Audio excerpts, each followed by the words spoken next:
Ladies and gentlemen, welcome to the August 9th, 2022 Tenino City Council work session. Our work session doesn't have too many agenda items on there, so I'll briefly speak about the final kind of steps in the City Hall renovation project, and then we will give the rest of the time over to Mr. Bowman and Jan, our caboose builders extraordinaire, and we can hear about that project. And so that's what we'll do. So City Hall renovation project, we've been working on it for a while. I'm trying to remember exactly where you guys are in the process as far as last time we gave an update. It's essentially done. We got towards the end of the project, and the company that had been awarded the contract, I think they maybe got some things messed up with their paperwork, and I don't know how can I put it, they got a lot of subcontractors' bills later in the game that they weren't anticipating, and so they came at us and talked about some cost overruns. At one point, we did do a budget amendment to pay for some of the cost overruns that we had anticipated, still under the grant lid. But this last round, they came back with a bunch of later subcontractor bills that they hadn't anticipated. A lot of it was the masons, and it was fairly substantial. And so we kind of took a step back, and we went into negotiating with them about what that would look like, because we do have a contract, but at the same time, you know, they have some additional costs. So we negotiated the overage down, and we are going to be asking at the next city council meeting, and we can show you all their math, but at the next city council meeting to allocate an additional $36,000 out of the city budget that won't be covered from the grant. And this would be taken out of, most likely, and it'll come with the proposal at the next meeting, we budgeted for, I want to say, $95,000 in engineering costs. However, we only ended up paying out about $50,000 in engineering costs for the project. So the total project budget can take on that additional $37,000 for constructing, but it would just be coming out of a different place, and it would be covered from city coffers and not from the grant. So the grant in total, I want to say it was around, it's been so long now, I'm guessing like $480,000. You know, we always want to stay under budget, but you know, when it's grant money, it's, you know, you want to use up as much as you can to make sure you get all the project done and then some. We do feel we got our money's worth. We stretched the grant dollars very wisely and used them very wisely, but we will be asking the council approve outside of that project, but still within the overall budget of the project. We're just taking $37,000 from engineering that we didn't spend and putting it into construction. Did that make sense? Good, because I'm still confused. But I think, did that make sense, Jen? Yeah. Okay. So be advised, that's going to come before you tomorrow. If there are any questions or you guys have any homework that you want to do on that before you consider it, you have 2 weeks to work with city staff and I to get the information, to do your homework and figure out how you feel about that. So, you know, it is one of those things where, you know, we do have a contract that's kind of a lid, that is a lid. There were change orders that took place, so, you know, you could say that, you know, we could kind of be a little forgiving with them, but at the same time, they admitted that they were not as diligent as they should have been in receiving the bills from their subcontractors to keep track of things. That said, we got a good product and we are still under budget. There's just two separate budgets and now it's kind of a shell game. How many of you here have ever been in our city council chambers before tonight? But this is absolutely phenomenal. Yeah. Had old ugly carpeting that somebody had glued down to these beautiful floors, and they did a beautiful job. Yeah, and the renovation covered the entire building, so we're happy with it.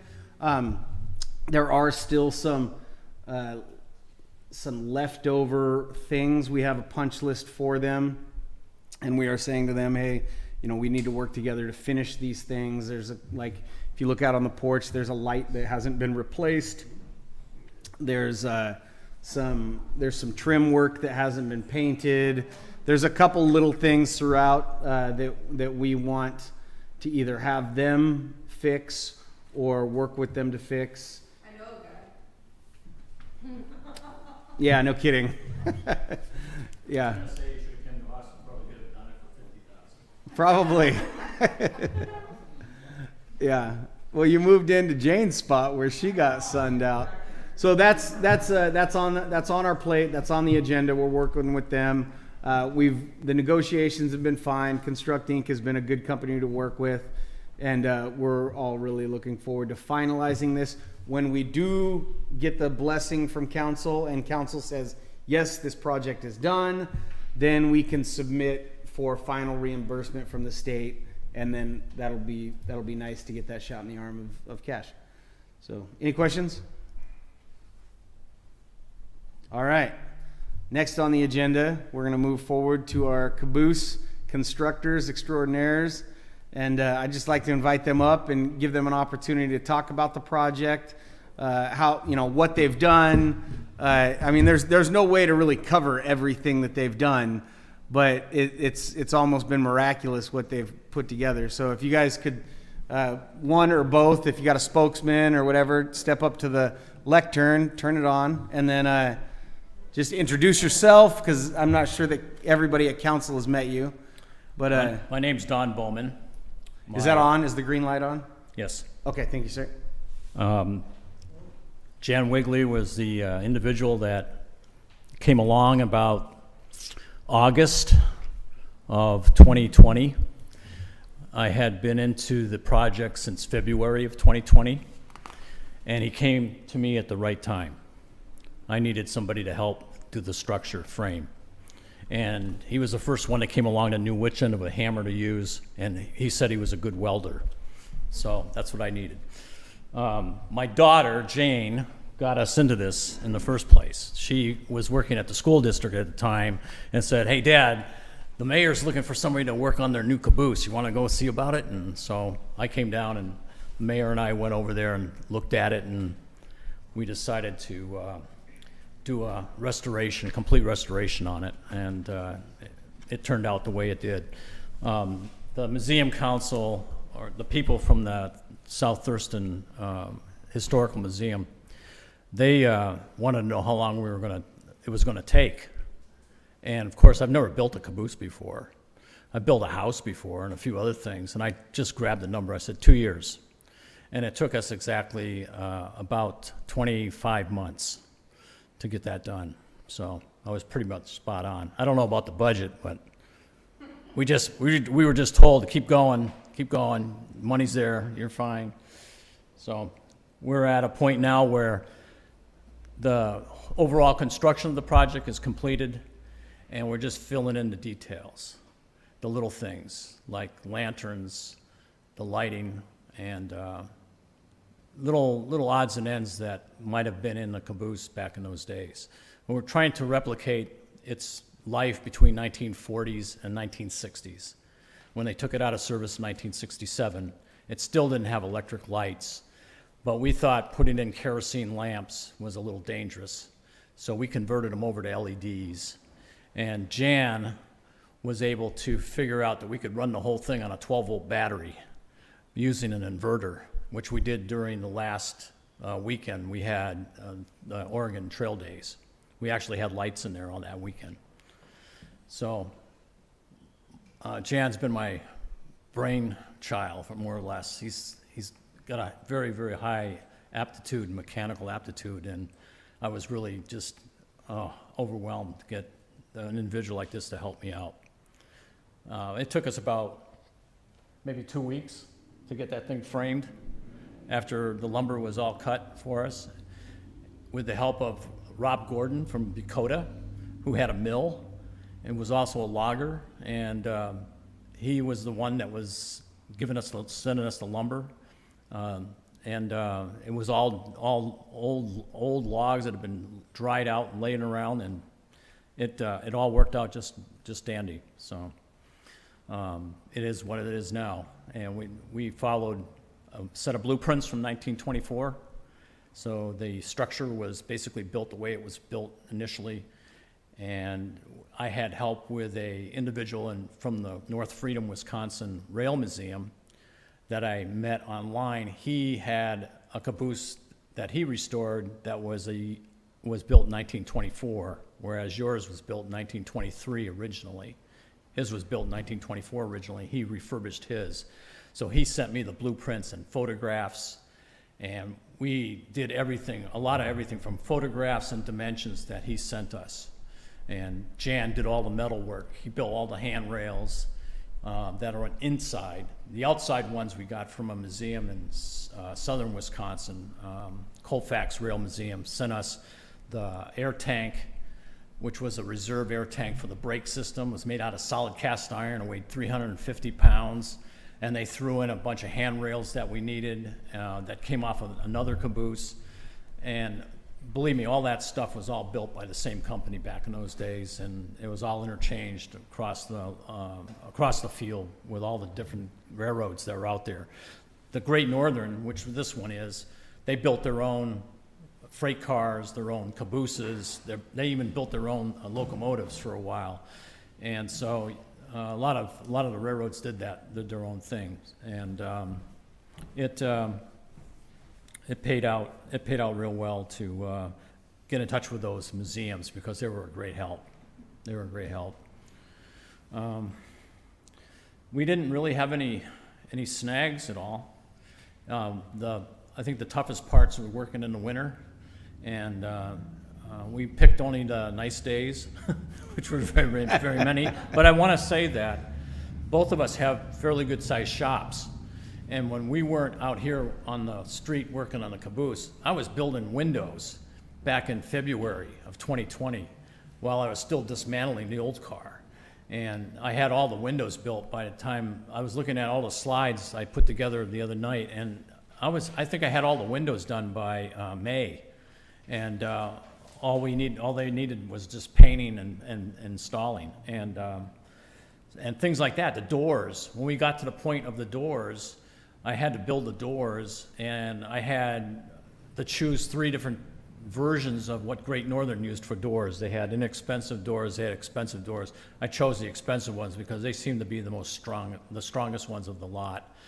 And I didn't go with just the plywood panels that could easily be kicked out. You know, this one has, the ones I put together have struts in them that are super strong. So, and the whole door is built like a regular door. It's all put together with tongue and groove and dowels and things, just like they use in regular doors today. If you were to take a tour of the Simpson Door Company when it was in full production, you'd see how they did that. But it all came out well. I mean, I purchased some of my own tools. Everything that you guys paid for, you got, basically. I've got all the lanterns down there. Some of those hand lanterns were models that were picked up on eBay, and I was able to get those for around $180 a piece. I think I paid for them. I'd have to look back in the receipts, but I refurbished them all and took them apart, put them in a blaster, took all the old paint off them, repainted them, so they look like they're brand new. And what we're doing for those outside lanterns, the marker lamps, the red lanterns that we're bringing up the rear of the train, I have those operating on LED lights that are run on a battery. so we didn't have to hang any wires outside the caboose. And, you know, if later on you decide you want to change that, it's a really easy fix. It's not a big deal. But right now, the lanterns work fine. I had one of the Tenino police officers, I think it's Drew Johnson. He was coming up the road one day. It was kind of an overcast day. It was really kind of just overcast. And he said that the lanterns, because they have magnified lenses, that 80 watts that these little things put out, he said were brighter than heck because the magnification, you know, that's what you centered on. He was way down at the other end of the street. He said, yeah, you could see him real clear. So I was pretty impressed with that. We had a couple of problems with trying to locate certain items because I wanted this caboose to be as exact a detail as I possibly could make it. And we were looking we found a sink that came out of another caboose out of Texas. That was a pretty good buy, but we thought we were getting a copper sink because on eBay. Is this giving you any idea how much thought and work? Yeah. Like, there's no way to understand. Yeah, keep going. So this caboose sink looked like it was a copper sink. We thought we hit a gold mine when we got that, but when we got it here, Jan took it home and he went through it, and it turned out to be material that they used to make pots and pans out of back in the 1930s or 40s. I think it's Monel. Monel is the name of the material. Which is a nickel copper alloy. So we got that all cleaned up, and it turned out to be a nice shiny sink. And Jeff, my friend in Wisconsin, sent me we bought it. It would cost about $125 for a actual Great Northern water can that was used for drinking water. And so he sent that along, but he didn't have an extra hand washing can or water can for the sink that would be hooked up. So I'm looking into how I can overcome that. If we had a metal brake that you use to bend metal, sheet metal, we could probably build it ourselves. We just don't have that tool. And it's not like I can walk into Capital Sheet Metal or one of those places and say, hey, can I borrow your brake and build this? But if some of you people come up with something, I might be able to help you out. we might be able. Our owner of Olympia Sheet Metal. I know that. The individual individual in Capital Sheet Metal, he donated some material to us. I didn't deal with Olympia. I should have probably dealt with that. If I had known that, man, that would have been great. But anyway, the way this sink is designed, this water tank is just a square thing. It's rectangular. It's about 4 inches deep and about maybe 16 inches wide, and it stands about 26 inches tall. And the railroad men would have to fill that with water in water buckets back in the days, because the earlier cabooses, the ones that were built out of wood, didn't have the hookup facilities where they could just plumb a hose to it on the outside and fill up all the inside tanks like they did later on with the metal cabooses, the ones you're probably familiar with. You saw, they took them off the tracks in 1980s. That was the last time we ever saw those on ends of freight trains. So this particular water tank was plumbed right into the sink.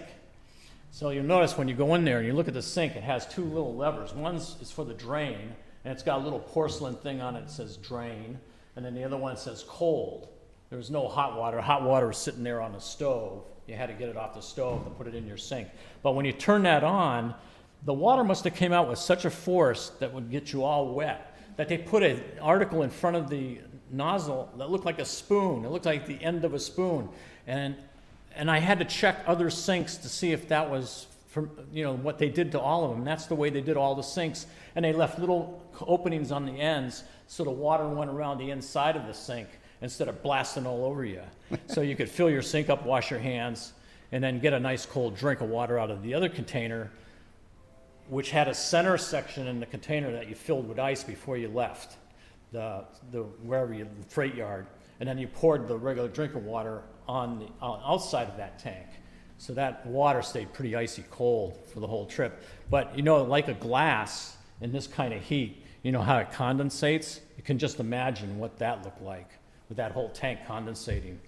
They must have had a mess. But the guys didn't care in those days. That was, you know, that was nothing. That's a brand new caboose that you're looking at. If you were looking at something like that after its use for, say, probably 5 years, it was a rolling snack shack on wheels. It was a place to get out of the rain, get a cup of coffee, take a nap, do your paperwork, get back out on the tracks and do your job. And when 1923s, air brakes were getting a little bit better than what they were, what they are now. The air brakes back in those days, they still had guys running the tops of freight cars, setting brakes by hand. And those guys would have to come back periodically and warm up and get something to eat and take a rest or whatever. But the caboose has a pretty long story, and I wish I could get the history out of this one, but I can't. I'm not able to find anything on it. I've had contact with the Great Northern Historical Society. Jan and I are both members.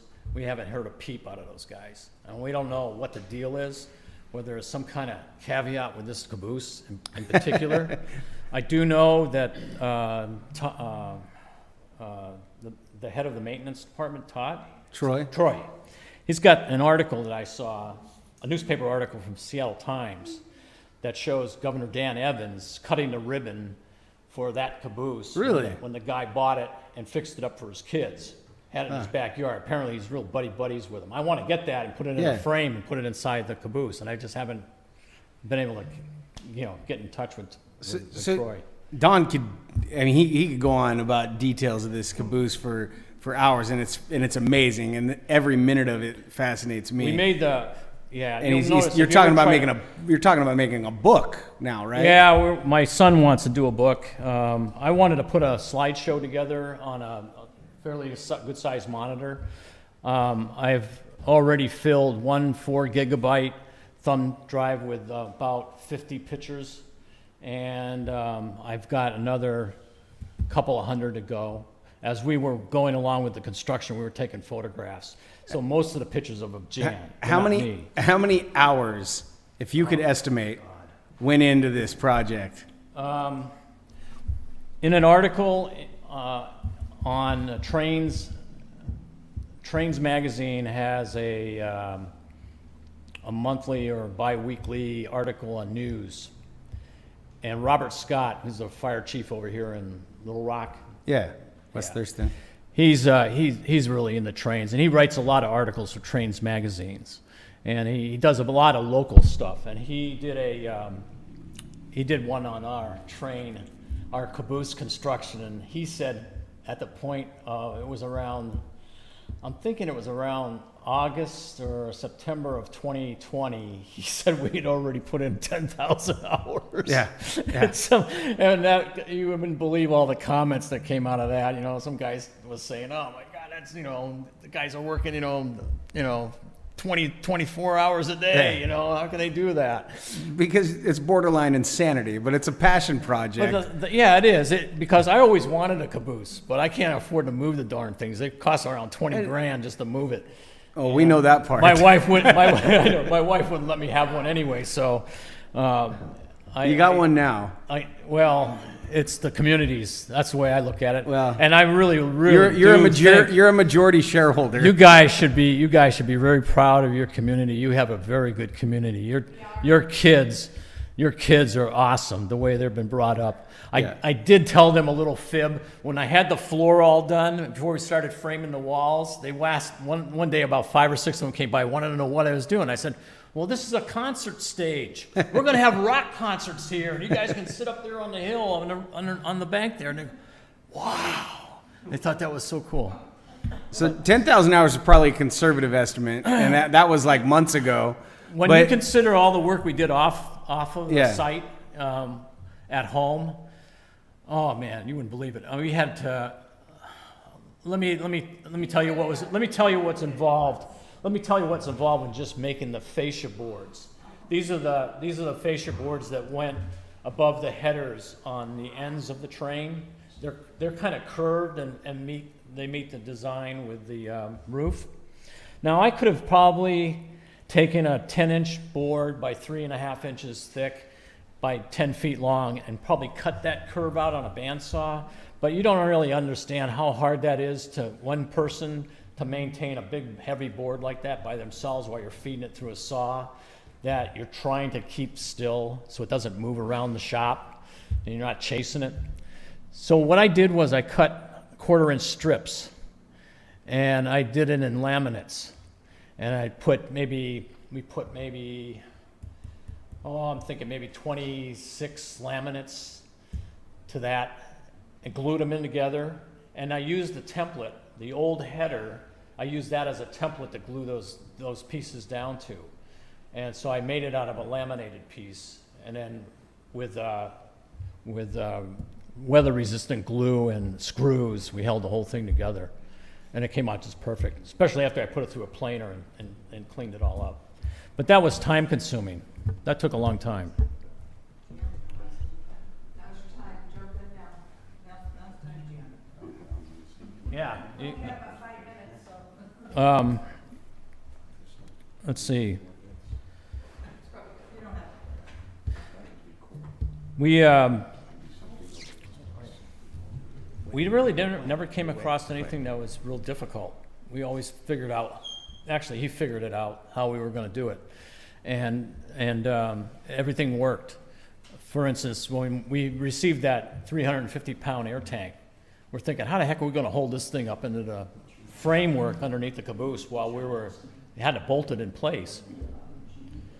And Jan had it all rigged up. He had a truck, he brought a truck out, he had a crane off the back of the truck. We lifted this tank up.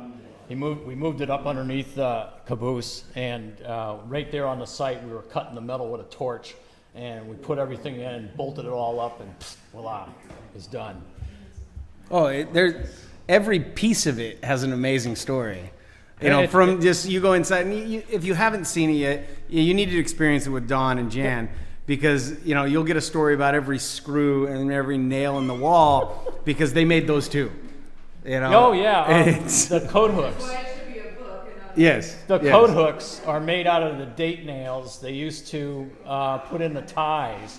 Back in the old days, the railroad would pound these date nails into the ties when the ties were fabricated or creosoted and put out on the rails. So each one had a different year. And this gentleman right here, he has a bucket full of them at home. Probably a 3 or 4 gallon bucket that's just full of these things. So I said, hey, Jan, what about if we pounded a couple of these guys into a board? We can make coat racks. And he does one better. He takes them and he threads the backs of them and puts nuts and bolts and recesses them in oak. And then we mounted those on there. It's beautiful. So you can't just pull the nail out. It So won't this come is out. where our work session's up. Okay. So don't go anywhere. We're gonna start the meeting, and then we're gonna go into presentations, and then we just like to do a little thank you and talk about what we can do next to formally receive it, or what have you. So we're gonna start our meeting. That was our work session. So here in 30 seconds we'll start our formal business meeting, where I get to bang this thing and scare people. Favorite part of the day. Yes.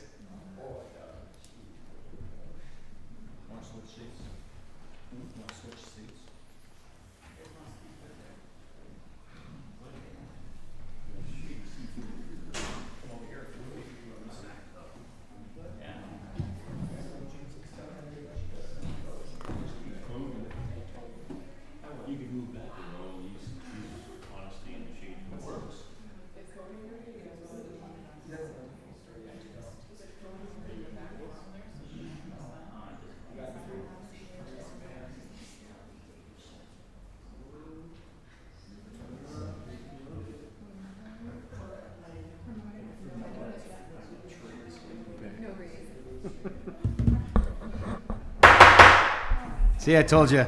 Ladies and gentlemen, welcome to the August 9th, 2022 Tenino City Council meeting. Let the record show that all City Council members are present and accounted for. Please stand for the Pledge of Allegiance. Pledge allegiance to the flag of the United States of America and to the republic for which it stands,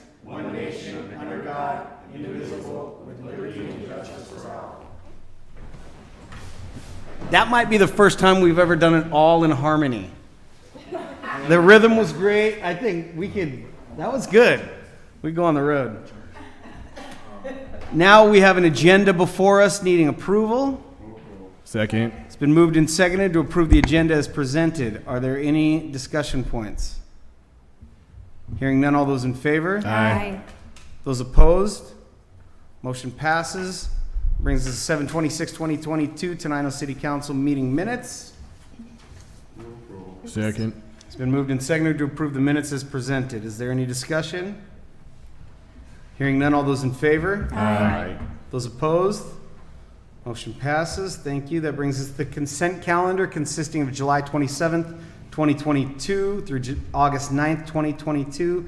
Payroll EFTs in the amount of $40,333.87. Claims checks number 30780 through 30810. And EFTs in the amount of $95,147.28 for a grand total of $135,481.15. No liquor cannabis license requests. Do we have a motion to approve the Second. move to second improve the consent calendar as presented? Is there any discussion? Hearing none, all those in favor? Aye. Those opposed? Motion passes. Thank you. We have no executive sessions. That brings us to presentations. Tonight we have Police Chief Otterer and Officer Chris Backus that he would like to present to the City Council. Thank you, Mr. Mayor, council members. I'd like to introduce Officer Christopher Backus. He's the newest addition to our police department. In mid-June, Officer Backus was brought on board as a provisional police officer, hired in an emergency status in preparation for us losing Officer Lee to the schools for the year as the dedicated school resource officer. So I had an opportunity to work with Officer Backus in a volunteer status years ago when we were both volunteering for another local police department. I'm extremely happy to have him on board. So our hopes are that in 23 he can become a permanent member of our department. A few brief words. Officer Backus. Hi. Well, I'm happy to be here. Bobby pulled me back in. I had a leave of absence from law enforcement for a few years, and I was working for the state. And so when he became chief again, I kind of started as a joke. It's like, I'll come work for you, and then it kind of turned into an actual thing. So I'm just happy to be here and getting back into what I actually love to do. So thank you. Welcome. Welcome to the Come on up and shake everybody's hand, and thank you for joining. He's being modest. He's an almost pro softball player. We got pro softball player, pro golfer. What are you doing with the police department? Yeah, so we've got a former pro golfer and a great softball player. Yeah. Different. He has a twin brother. Jake, that's Lawson. Yeah, your brother wasn't he? No, Lawson. I swear to God. I swear, you look exactly like somebody in the academy. Yeah. This guy has a warrant. Another brief comment about Officer Backus. He's currently in the Equivalency Academy. He was out of police work long enough to where he's back at CJTC getting a refresher course. He has his final exam tomorrow, so he's going to be taking off after this and has to head back up to Burien, get prepped for his big exam tomorrow. Good luck. After that, he'll be fully certified, on board, and moving into FTO shortly after. Awesome. Thank you. Thanks for coming down for this tonight. All right, next up we have Caboose Restoration Team. We have Jan and Dawn. So Jan and Dawn gave a presentation on the Caboose project during our work session, and I don't think there's any way to really fully appreciate everything they've done. You cannot order a lumber package for that caboose like you would building a house or a shed in your backyard. And I mean, if you listen to just 5 minutes of the speech, you understand that they took that thing from cutting trees down to milling it up, and every bit of it is meticulously created and authentic. And there's no way that we can really truly thank you. But so just one way that we want to do that, among a few others, is we had some coats made up. That I think are pretty cool. So, if you fellas want to come up, the council hasn't even seen these yet. No.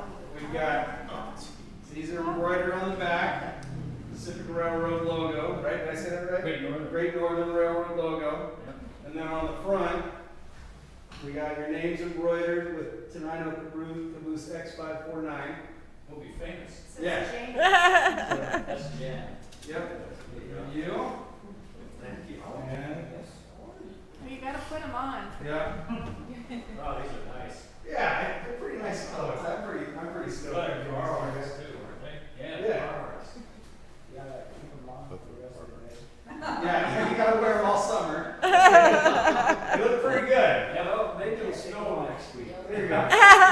This will keep you guys warm when you're working on the next caboose weekend. I've been trying to talk him into doing a steam locomotive in the shop. They look great. Yes, yes. So, you know, we also want to do a ribbon cutting and, you know, a public event to just show that, you know, what you guys have done. And, you know, you can wear your fancy coats. But I think that is going to be planned for Railroad Days. And Jessica's told you that we're now going to start doing a Railroad Days. And, you know, so we're hoping to make something of all the work and dedication you guys have put in. Jen and I really, as long as we're around, we don't mind being the two caboose guys on the caboose. You're the caboose guys. You got the uniforms now. Caboose guys. Yeah. You know, There's a difference between going to that caboose and looking at it and experiencing it with you guys. Because like hearing like all the work, and not only do you know how to build it, you know the history of it. So like I highly recommend somebody goes and checks it out when you guys are there. during the Oregon Trail Days, he and I would be sitting on the benches inside the caboose, and people would be coming through. I swear we saw thousands of people Isn't that and thousands of little kids. And we figured that they couldn't break anything, and they didn't. The kids were up and down in the cupola. I told the parents, you're responsible in the fall. You know, I'm not going to be there to catch them. You guys have to do that. And little kids weren't up there by themselves. Their parents were always at the foot of the ladders, liability reasons. I was in a fire department for 40 years. I know what liability is all about. So. And if they get hurt, you can take care of them. Well, I had two. I think it was the first year, maybe 2021, when we had the frame up and the platforms were on the patios at both ends. I had a little boy that was probably 4 or 5 years old with a cast on his arm, and his grandma was with him, and he had an older sister. He falls off the steps going down outside, and she goes, "Oh, well, now you can see why he has a cast on his arm." And I was just freaking out because I was, oh. Yeah. And, you know, and so there's some things we want to do. We want to highlight the steps. We're going to highlight the steps with some yellow lines, and we're going to put "Watch Your Step" on there in paint. They had that on a lot of the cabooses. The city's not live yet. We're going to try to make it as realistic as they did. Awesome. They were worried about the train guys falling off them all the time too. Awesome. Thank you. Yeah.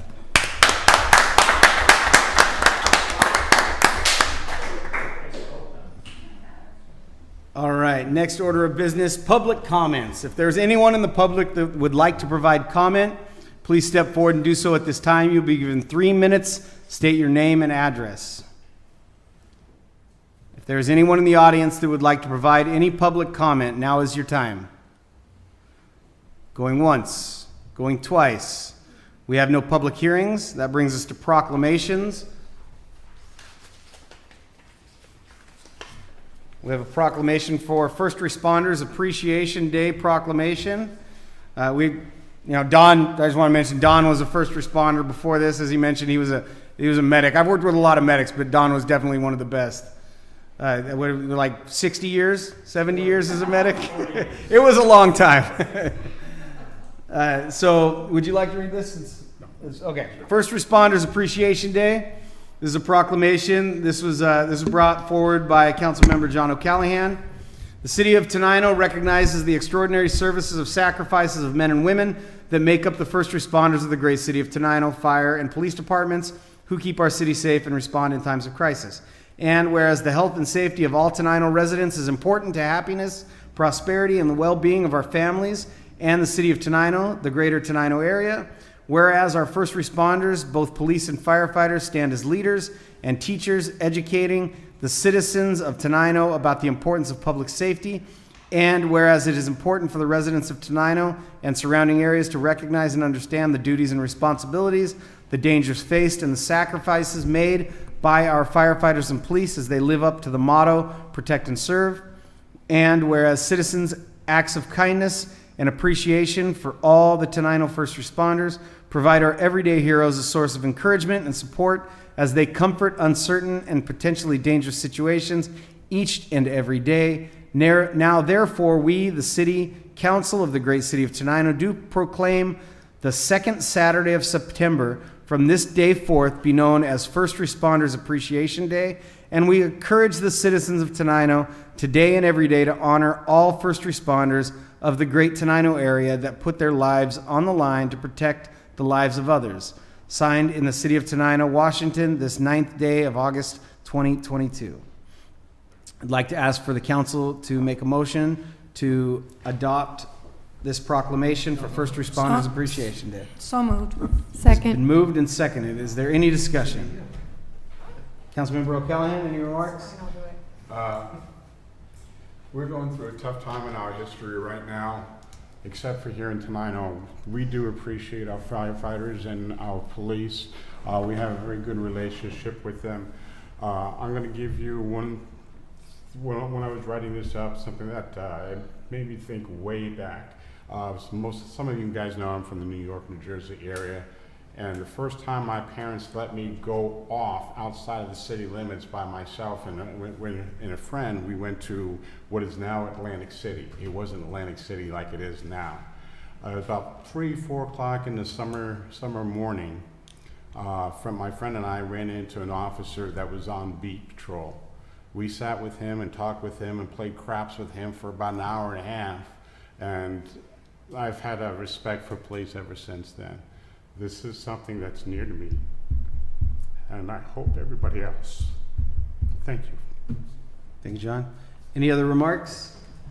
Nah, just ever since I've been on council for the past 5.5 years, I know it's really meant a lot to John. He's really, every year he's got the barbecue for them, so it's a great honor you do for them. Thank you. Awesome.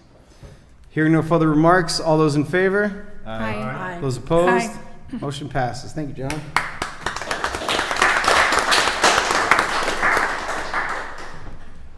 September 10th, First Responders Potluck Barbecue.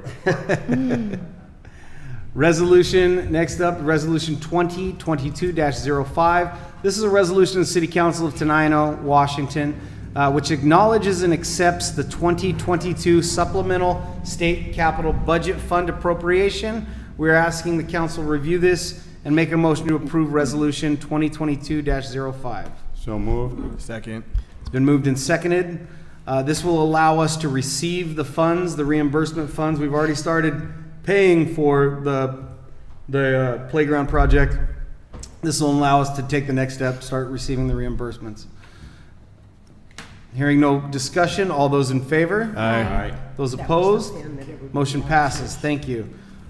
We have no ordinances. That brings us to reports. The George report will be done by Linda tonight. Chamber of Commerce, EDC, Steady, Arch Commission.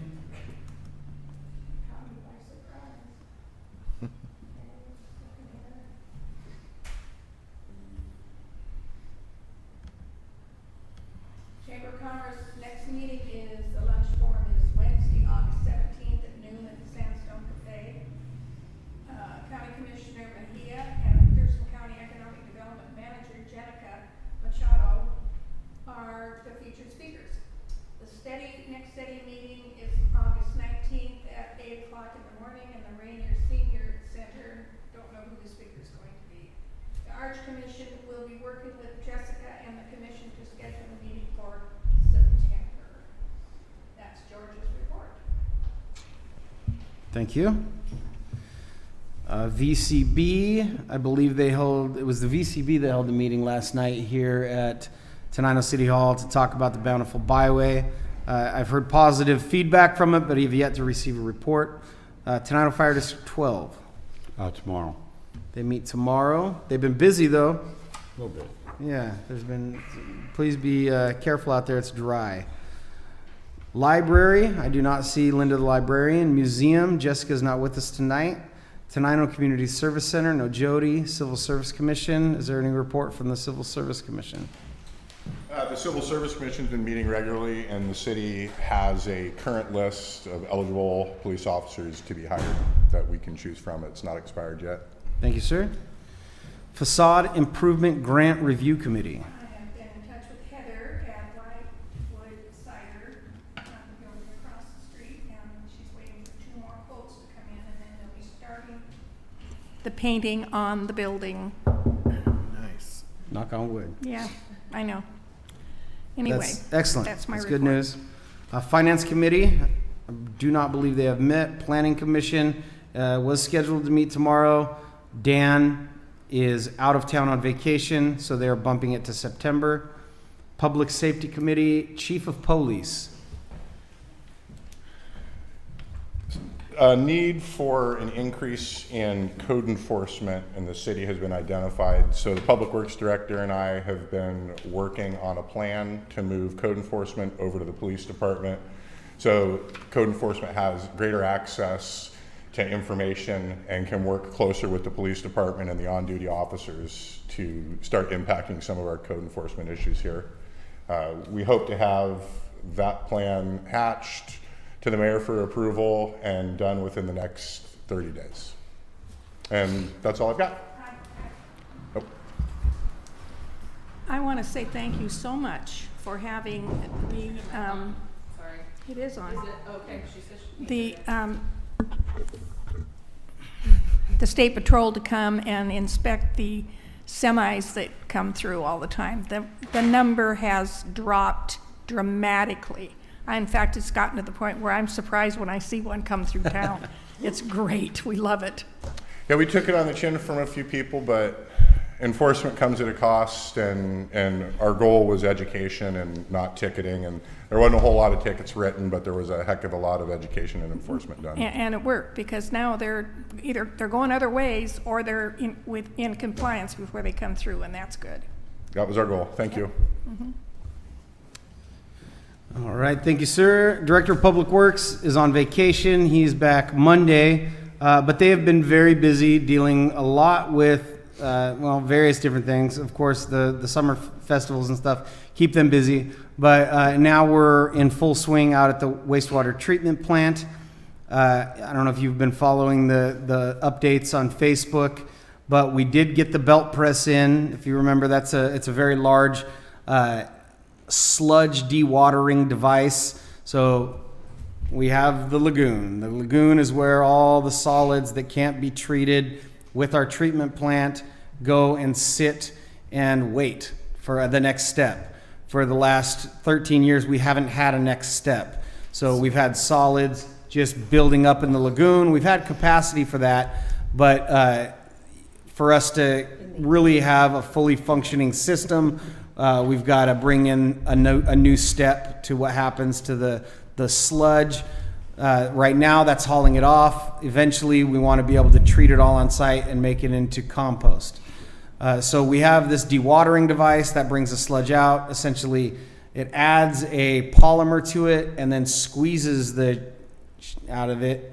And then you end up with water and just dewatered sludge. It's not dry, but it's fairly dry. I don't touch it, but you go out there with the people that work in that industry and they just get their hands in there and like, oh, it's great.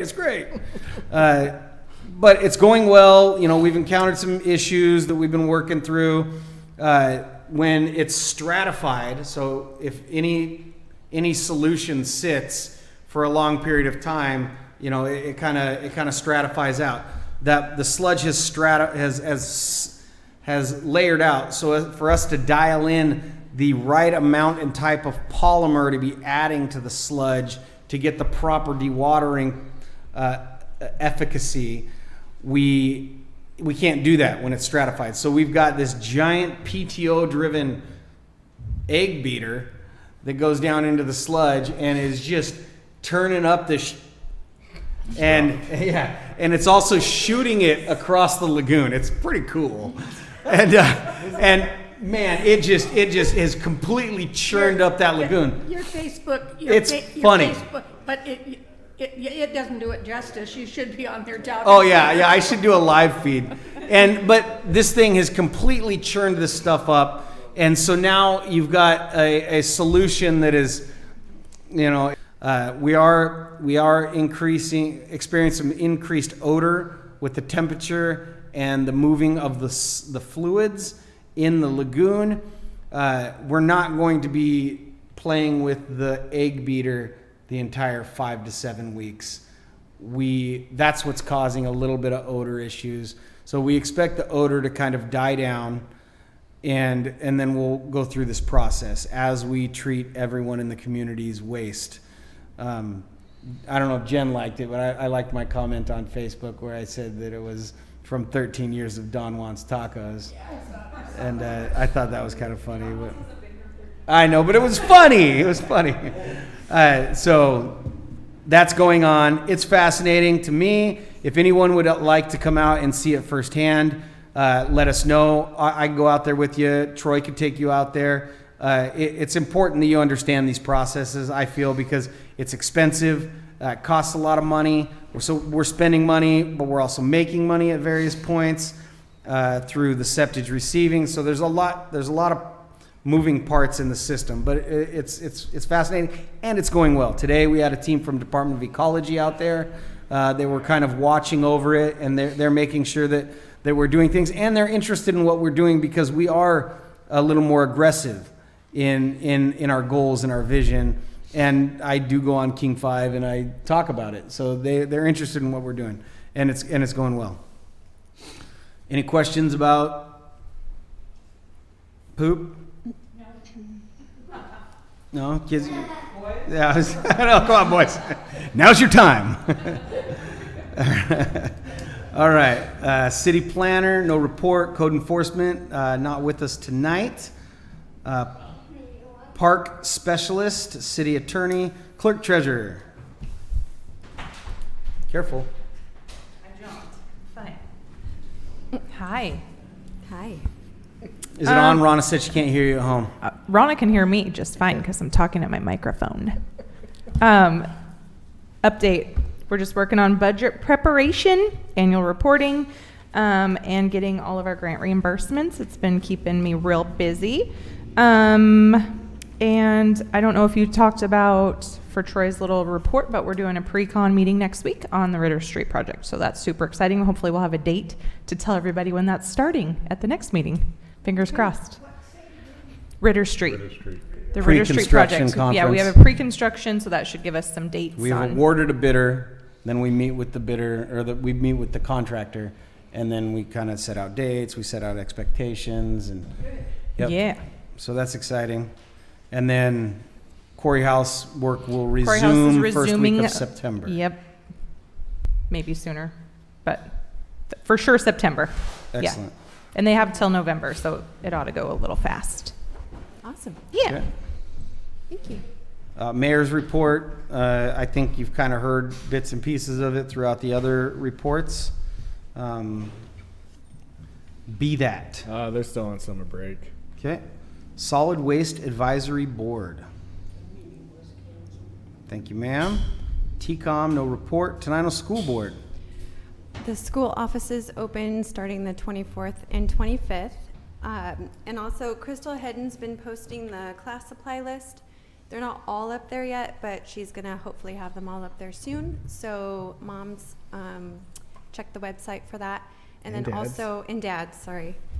Thank you, Jason. Yeah. I was Sorry for all the offended. dads too. I'm sorry. When sorry. did you say school is starting? The school supply list. Oh. She is said, posted on the moms, take a website. look. And I'm sorry, I was looking I at a s- mom. yeah, I was talking to her. Sorry. That's gonna come up next election. And or parent guardians. And I live by the school, so I Moms, just dads, wondered when grandpas, it's grandpas, starting. Parents, guardians. There you go. Dads And get then- the shaft. Oh, you're such a baby. Stop interrupting me. all right, back on track. Yes. And then also on the website is all the open houses. So I believe they start the 31st. So if you need to know what school and what time. It's all listed there too. You see the eyes on this kid. He's like, The kid- school's starting You back guys up. are so excited. Are you so excited for summer to be over? Yeah. Uh-huh. Yay. All right, TRPC. No meeting this month. It's August. Same thing with Transportation Policy Board. Excellent. That brings us to public comment period number 2. If there's anyone in the audience that would like to provide public comment, now is your second opportunity to do so. You'll be given 3 minutes. State your name and address. All right, moving along. Announcements.